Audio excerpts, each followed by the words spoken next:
দর্শক শহীদ হোসেন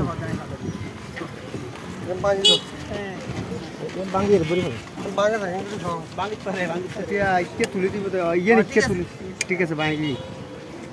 ওই সেটটা ঘুরে না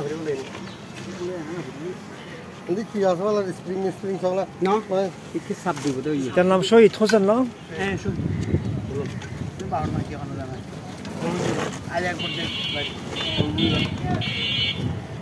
শহীদ হোসেন বাড়ি আলিয়ারপট্টির একটা প্রতিবন্ধীকে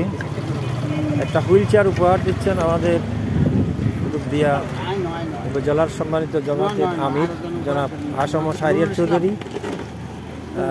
একটি হুইল চেয়ার উপহার দিচ্ছেন এবং এই চেয়ারটি বড়গুপ বাজার ফুলতলা ওনাকে হস্তান্তর করেছেন এখানে